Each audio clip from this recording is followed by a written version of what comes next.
A believer might be facing the answer to his prayers and not realizing that that is the answer to his very own prayer that he's been praying for every day. Now, let's see an illustration in the book of Acts, chapter 12. Now, in Acts 12, the apostle Peter was thrown into jail and he was awaiting trial. Now, the other apostles gathered in the home of Mary, mother of John, to pray and intercede for Peter because the times were dire, the times were hard. It was dangerous. It was dangerous time because King Herod, who threw Peter into jail, had just killed the apostle James just to please the crowd. So the other disciples, the brothers and sisters, they gathered together in the home of Mary to pray for Peter, pray intensively. And for what? If they are interceding for Peter, definitely we can tell without even guessing that they are interceding for Peter to be freed. Now, the day before Peter was supposed to go to trial, Peter had been miraculously saved, brought out of jail by the angels. And Peter came to the home of Mary and was knocking at the door.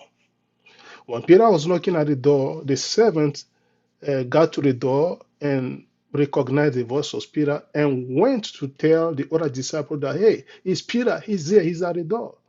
The other disciples didn't believe her because they said, technically, if we can use the layman's terms, they're telling the servant, girl, you must be crazy, or girl, you tripping.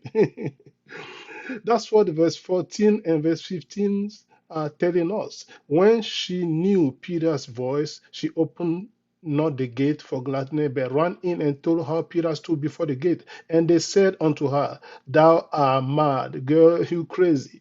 Oh, but she consistently affirmed it that it was even so.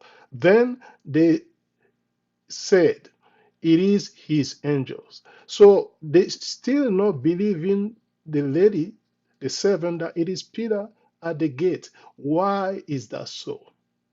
Because for them, we are still praying. We are not done praying yet. Peter cannot be there because we're praying for Peter. We're not done praying yet. This happened to many people.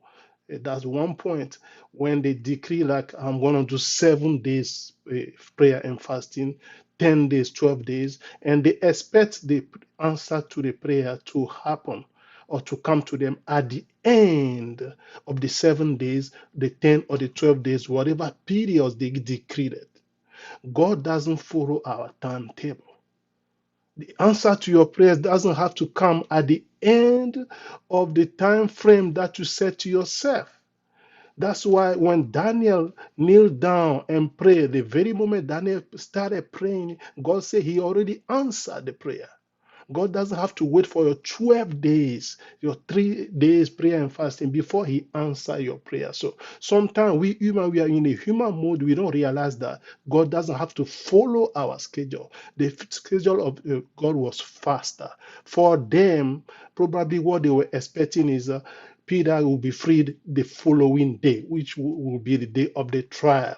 They were praying for Peter to go to trial and to be freed. But God didn't want to answer the prayer that way. That's the second point. Sometimes we expect the answer of God to come a certain way, but the answer is coming another way. For them, oh, Peter will go to court tomorrow, the next day, okay, and the judge, they will speak before Herod, speak before the judge, and they are pleading God so that the judge can see the sentence in the favor of Peter and free Peter. Why God was saying, no, I don't even need Peter to go to court. I don't need Peter to go to trial. I'm going to free him right now. He freed Peter the eve of the trial date, so he doesn't even have to go to trial. So our eyes are blinded sometimes because we expect the answer to come at a certain time and to come in a certain form. That's why it's so crucial for every Christian to be spiritually alert, to pinpoint or recognize when your answer is coming. And when you see thank God, stop praying, thank God, and give a testimony in the house of the Lord. If you don't open, if you're not alert to pick up the sign, pick up the clue, pick up the answer that you are receiving for God, you'll be praying indefinitely while your answer already came, and God will be there and just looking at you, shaking his head and say, this is my son, my daughter. He or she didn't get it yet. May God give us a grace to be spiritually alert and to pick up the clues to understand when, acknowledge and recognize when our prayers have been already answered. May God bless you all. This is Brother Kosi here. May you share a few of the teaching that I do so that others also might be blessed. God bless you all. Brother Kosi.